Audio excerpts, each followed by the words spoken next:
Бидний мэдэрдэг айдас, үзэн ядалт, харамсал хаашаа алга болдог бол тэд зүгээр л ууршаад алга болчихдоггүй. Харин цугларсаар байгаад хэний ч төсөөлөөгүй аимшигт хараал болон хувирдаг бол яах вэ? Jujutsu Kaisen Movie Zero буюу агуу түүхийн эхлэлийг дахин нэг санах хүсэлтэй үзэгчдэд зориулж байна. 1, 2, 3僕らは何回だってきっとそう何年だってきっとさよならとともに終わるだけなんだ Ахлах сургуулийн сурагч Окоцу Юта маш зожиг өөртөө итгэлгүй нэгэн. Учир нь түүнийг Рика гэх аимшигт хараал үргэлж дагаж явдаг. Ютад муу зүйл хүргэх гэж оролцсон. Эсвэл дээрлэх гэсэн нэгнийг Рика маш хэрцгийгээр шийтгдэг. Энэ нь Ютад ямар хэцүү байдг нь тодорхой. Тэгсэн үүнийг нь хар шидийн нийгэмлэг гих нууцлаг бүлхэм олж мэддэг бөгөөд тэд Ютад наалтсан хараалт сүнсийг аюултайд тооцож Ютаг алахыг хүснэ. Гэвч тэдний бодлыг няцааж харин ч аврах хүсэлтэй нэгэн эрхэн байлаа. Түүнийг Гожо Сатору гэдэг. Тэр бүлэгмийн дээд албан тушаалтнуудад хандан Окоцу Ютаг хар шидийн сургуульд авах хүсэлтэй байгаагаа хэлдэг. Гэхдээ юу гэж? Юта өөрөө аврагдах хүсэлгүй за. Харин ч бүр өгөхийг хичнээн хүсвч Рика түүнийг өхүүлдэггүй гэж байгаа. Ютагийн хүсэл бол ахиж хэнийг ч гэмтээхгүй байх. Тэгсэн Гожо болохоор Ютад наалтсан хараалыг хэрхэн ашиглахаас нь хамааран хүнийг алах биш, аварч болно гэдгийг хэлдэг.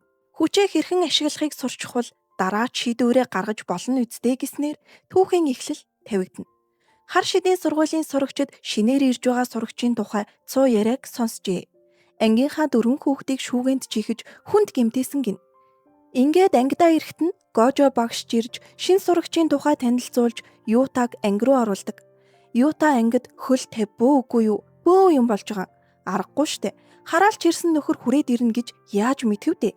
Хараагдчихсан хүн ирдэг газар биш шүү энтергээд хөөхий Ютаг айлгаж орхилоо. Ингээд Гожо багш тайлбарлаж эхэллээ.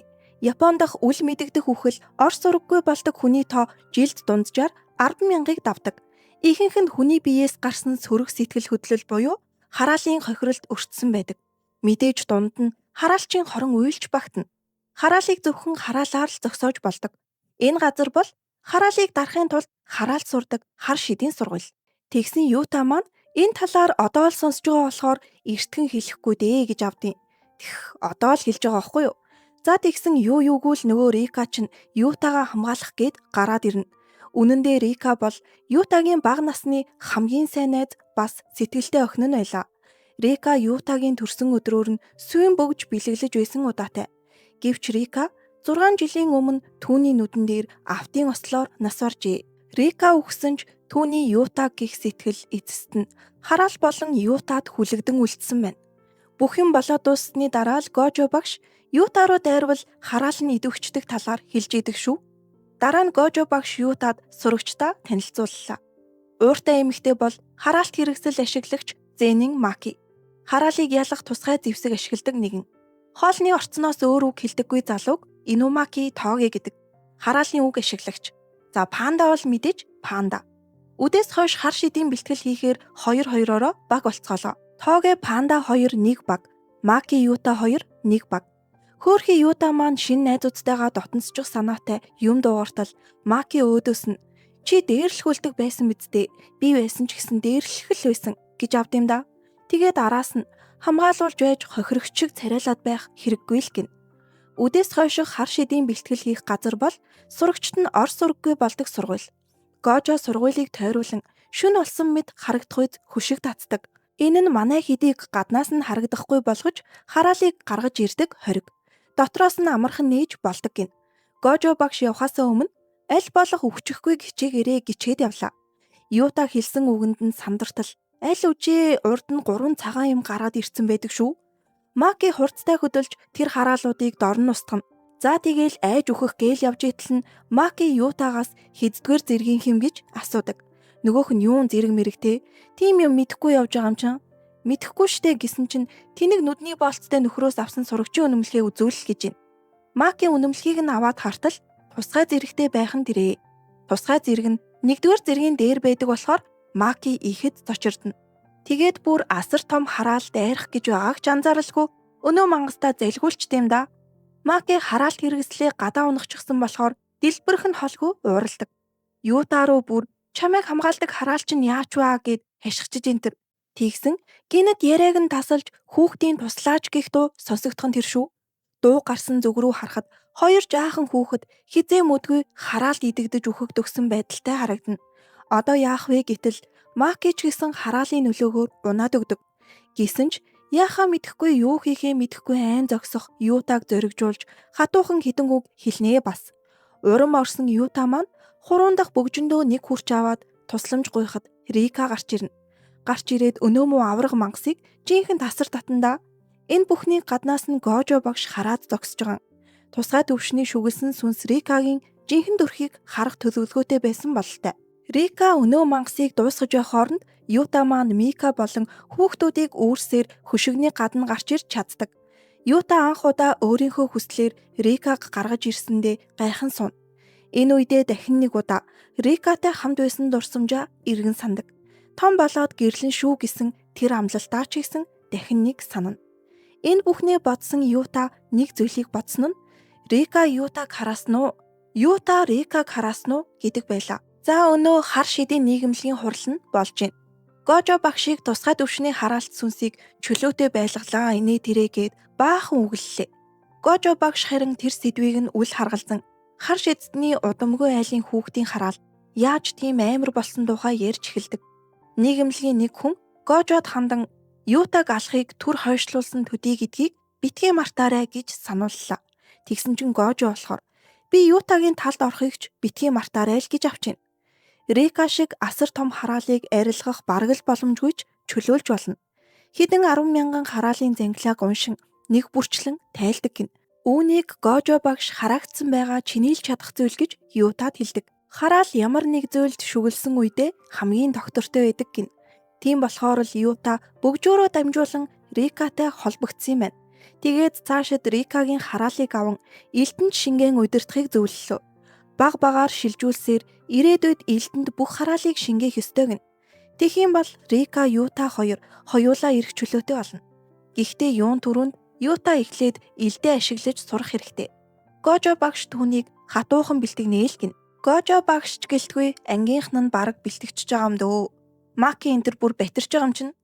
За манайхаа та нар маань Жужуцу Кайсен цувралаа бүтнээр нь буюу 1-3 дугаар улирлыг нь бүгдийг нь үзхийг хүсвэл Look TV-гийн премиум багцыг идэвхжүүлээд монгол орчуулга дуу оруулалтайгаар бүх ангийг нь үзээрэй. Мөн Jujutsu Kaisen-аас гадна Rooster Fighter, Spy X Family, One Punch Man зэрэг олон анимын шинэ бүлгүүд орсон байлээ шүү. Юта хар шидийн сургуульд илсээд хэдийн 3 сар өнгөрчээ. Ангийнхан нь түүнийг өөдрөг болж байгааг ярин суна. Маки Юта хоёр бэлтгэл хийжсэн чинь Панда нэг их чухал ажил ярих гэж байгаа аятай босож ирснэ. Ютаг том хүүхэн дуртай юу, жижиг дуртай юу гэж авд юм да. Ютаг хэвийн хэмжээний томц дуртай гэсэн чинь Панда бүр эргэлдэж ирээл Маки чамд боломж вэ шүү гэж энтэр. Нийгэмлэгээс тоогийг дуудуулж ажилд хаалгажээ. Тооги бол 1-р ангийнхан дундаа цорын ганц 2-р зэргийнх. Тийм болохоор ганцаараа ажиллах эрхтэй. Гожо багш Ютаг ч гэсэн туслангаа ажиглаад ав гэд хамт явууллаа. Хар шид дотроо олон төрөлтэй. Бараг л ашиглах хүнийхээ тоогоор байдаг гэж бодсон ч болно. Жишээ нь гихтэл Тогогийн хэлсэн үг нь хараал болж хувирдаг. Тийм болохоор хараад авахыг зөвлөлөө. Ер нь хараал тайлж сурыг гэвэл хараалыг сайн мэдсэн нь дээр гин. Макитай хамт явсан өдрийг тооцвол энэ удаагийнх Ютагийн 2 дахь жинхэнэ тулаан. Тиймээс нилээд сандарч байгаа харагдана. Ядчихад өмнөх шиг нь Гожо багш ажиглаж зогсохчгүй. Гожо багш Ютад ганцхан зүйл анхааруулсан нь Рикаг гаргаж болохгүй гин. Өмнөх удаагийнх шигэ азар буцаад орчихно гэх баталгаа байхгүй. Рикагийн хүчийг элдэндээ шингээж чадах хэмжээгээрээ л ашигла. Хэрвээ Рикаг ахаад бүтнээр нь гаргаад ирвэл чи бид хоёр хоёулаа алуулна шүү гэж авдیں۔ Үнэн дарамттай те. Юта Тоги хоёр явсаар Хапина нэртэй худалдааны газарт ирлээ. Одоо ажиллахаа болсон хаалттай газар юм байна. Судалгаагаар бол энэ газарт доод түвшний хараалын сүрэг байгаа гэжээ. Гэтэл сул дорой байлаач урд нь асар олон хараал байгааг харсан Юта маань ангайж орхино. Ингээд ашгүй нэг хоолны орцноос өөр үг дуугардаггүй Тогигийн амаа нээхийг харах цаг ирлээ. Тоги тэсэр гэж ганцхан үг хэлээд амаа хаахтал сүрэг хараал устчихдаг. Гэхдээ энэ гайхалтай хүч нь бас эрсдэлтэй гэж байгаа.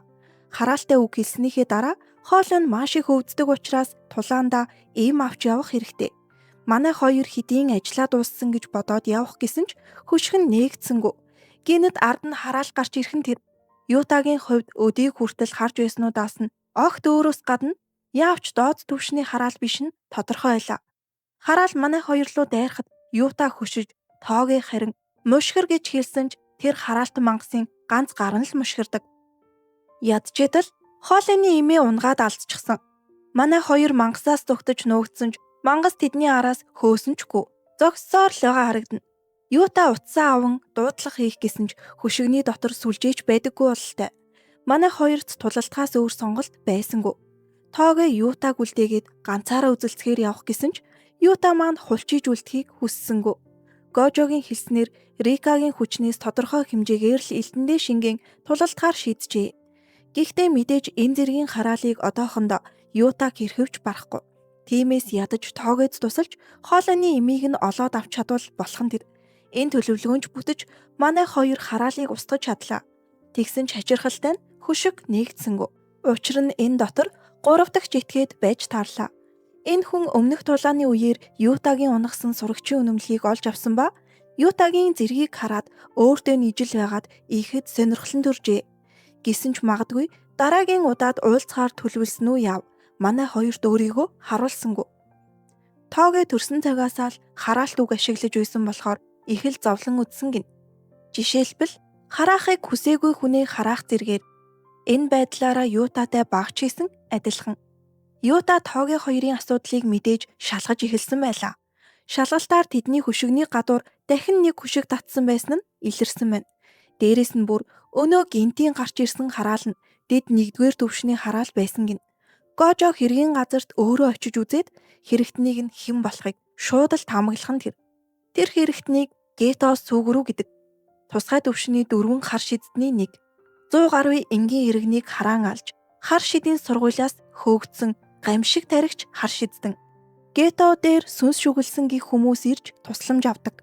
Мэдээж Гето мэрэгжлийн тул тэдэнд шүглсэн хараалыг тайлж тэр хараалыг нь өөртөө авч хадгалдаг. Тусламж аваад хэрэгэн бүтсэн хүмүүс буцахдаа Гетог бурхан шиг хүн юмаа гэсээр гарцгаана. Гэтэл Гето болохоор энгийн хүмүүсийг хар шидж ашиглаж чадахгүй муу сайн сармагчингууд гэж дууддаг. Гето дээр дахин нэг хүн ирсэн нь түүний байнгын үйлчлүүлэгч бололтой. Тэр хүн Гетогийн нэрийг чангаар дуудсаар ирж явна. Чамд хэдийг төлсөн гэж бодоовээ. Хурдхан шиг миний хараалыг тайл гэхэд Гето тусалгаасаа хэдийг төлснийг нь асуудаг. Тэгсэн 150 саяыг төлсөн гин шүү. Гэхдээ сүүлийн 6 сар хандив өргөөгүй юм байна гин. Гетогийн бодлоор бол сармагчингуудад өөрсдийн гисэн үүрэг бий. Сармагчин гэдэг нь энгийн иргэд штэ. Мөнгө цуглуулдаг сармагчин эсвэл хараал цуглуулдаг сармагчин л гэж байдаг. Энэ ирсэн хүн уг нь мөнгө цуглуулдаг сармагчинч гэлээ хязгаартаа тулсан бол одоо хэрэггүй гин. Тэгснээ шууд л алж орхидог. Гетогийн гол зорилго нь сармагчингуудын цаг үеийг дуусгаж зөвхөн хар шиднүүдэд зориулсан диваажинг бүтээх. Энэ зорилгодоо хүрэхийн тулд хамтрах хүмүүс ээж хэдийн бүрдүүлсэн байна. Тэдний эхний алхам бол хар шидийн ертөнцийн тулгуур болсон хар шидийн сургуулийг унгаах гин. Энэ хооронд Гожо Гетог хайсаар л. Гэтэл тэр хайж байгаа хүн нь өөрөө сургууль дээр нь нөхдөө дагуулад ирдэг юм да. За тэгээд галзуу үзэл суртлаа. Ютад сурталчлаад эхэлнэ. Ютаг хүчтэй гэж мэдэнгүүтээ өөртөө уруулах санаатай байгаа. Энэ үеэр Гожо ирж Гетотой мэдчилнэ. Гето энэ жилийн 1-р ангийн сурагчдыг ирээдүйтэй гэж сонссноо хэлдэг. Тусгай төвшний хараалтай нэгэн гинэт хувирсан хараал, хараалт өгтний удам, тэгээд бас Зэнийн гэр бүлийн гологдол гэж авчина. Маки шиг сармагчин Гетогийн шинэ ертөнцид хэрэггүй юм гин. Гэхдээ мэдээж манай Ютад энэ бүхэн нь яаж таалагдах вэ? Шууд л татгалздаг. Гето ирсэн гол зорилгоо хэллээ. Дайн зарлахаар ирсэн гин. 12 дугаар сарын 24-нд нар жаргах мөчөд хараалын голомт болсон Токиогийн Шинжукуд, хар шидийн голомт болсон Киотод 100 чөтгөрийн жагсаал уйлтэн гиндээ аль алинд нь 1000 хараал тараана. Там үзмээргүй байвал бүх хүчээрээ зогсоох гэд үзэлдээ гिचгээд явлаа. Хар шидийн сургуулийнхан мэдээж хурал зарлах нь тодорхой. Гетогийн танилцуулга дээр түүнийг тусгай төвшний хараал удирдагч гэжээ. Байглаас үүсэлтэй хараалуудыг шингэн удирддаг. Өөрийн байгуулсан шашны бүлэгмийг ашиглан итгэгчдээсээ хараал цуглуулсаар ирсэн. Эртнээс өөрт нь байсан хараалууд ч бий.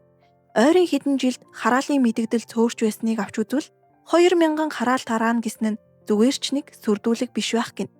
Тиймээс сургуулийн зүгээс хар шидийн холбоонууд үндсэн 3 гэр бүл бүс нутгийн холбоодоос ч тусламж гуйхаар боллоо.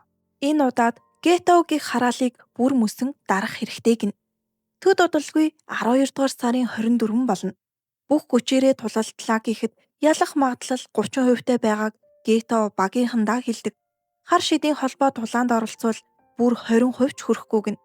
Гэхдээ энэ өчүүхэн ялалтын магадлалыг 99% хүргэх цорын ганц арга бий. Тэр нь манай Ютаг алж тусгай төвшний хараал болох Рикаг гартаа оруулцгаах гин. 100 өдгөрийн жагсаалын гол зорилго бол яг үнэндээ Ютаг ганцаархан нь үлдээх байжээ. Манайхныг Ютаг тулаанд оруулалгүй ардаа үлдээн гэдгийг аль хэдийн таамагласан байж. Маки Ютатай хамт байхдаа Гетогийн түүнийг гологдол гэж хэлсэн тухайд тайлбарладаг. Макигийн гэр бүл нь үндсэн 3 гэр бүл гэгддэг элит хар шиддэн гэр бүлүүдийн нэг гин. Хар шиддэнд хэрэгтэй наад захын зүйл бол хараалыг харах чадвар гэдэг нь тодорхой. Энгийн хүн байлаач өөхөх шахах эсвэл онцгой тохиолдлуудад хараалыг харж чаддаг. Гэтэл Маки бол нүдний шилхүүгээр хараал хардаггүй.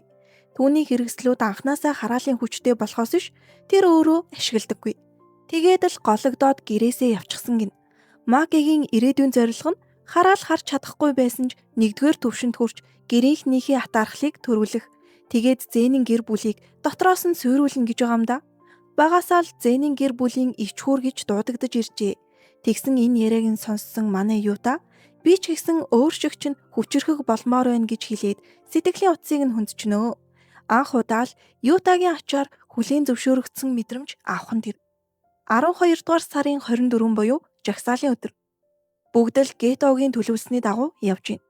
Гето хар шидийн сургуулийг тойруулан хөшгөө татлаа. Энэ хооронд хар шидийн сургуулийнхан бүх хүчээ жагсаалтал төвлөрүүлсэн нь харагдана. Гето хамгийн түрүүнд Макитай таархан тэр.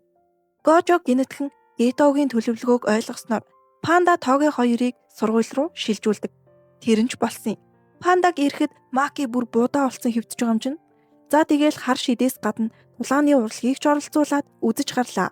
Эцэст нь Ютаг гарч ирэхэд найзууд нь бүгд унаад өгсөн байх нь тэр. Ингээд Юта өөрийн ганц хөзөр болох Рикаг гаргаж ирлээ.